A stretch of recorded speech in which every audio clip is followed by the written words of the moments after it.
In today's video, I'm going to teach you how to enter Skype. Navigating through digital platforms can sometimes feel like wandering through a maze, especially if you're trying to get onto Skype for an urgent meeting, or maybe just to catch up with friends and family. Don't worry, by the end of this brief tutorial, you'll be confidently maneuvering through Skype like a pro. Let's dive right in. First and foremost, you'll need to visit the Skype website. It's as simple as it sounds. No matter what device you're using, a laptop, a tablet, or even your smartphone, just open up your preferred browser and type in the Skype URL, or simply search for Skype on your search engine. You'll be directed to their official website. The homepage of Skype is user-friendly and quite intuitive, so there's nothing to feel intimidated about.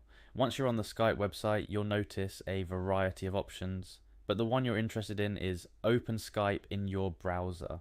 This option is perfect for those who prefer not to download applications or software, or perhaps you're on a public or shared computer where downloads aren't allowed.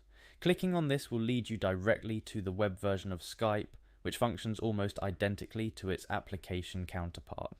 Now here's where it gets a bit more personal. If this is your first time logging in, Skype will prompt you to enter your login details.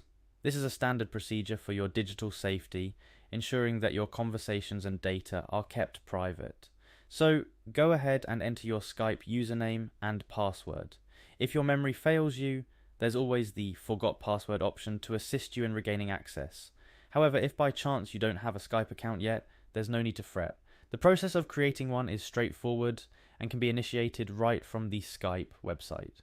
You'll be asked to provide some basic information like your email or phone number, and after a few more steps, you'll have your very own Skype account. To those of you stepping into the Skype platform for the first time, a little patience goes a long way. It might take a moment or two to familiarize yourself with the layout and features, but once you do, you'll find it to be an invaluable tool for both personal and professional communication. And that's all there is to it. You're now ready to explore the vast functionalities of Skype, be it for a video call with a loved one on the other side of the world, a quick chat with a colleague, or even setting up a virtual meeting. Remember, the digital world is at your fingertips, and with each step, you're becoming more adept at navigating it. Happy Skyping, and see you in the next tutorial.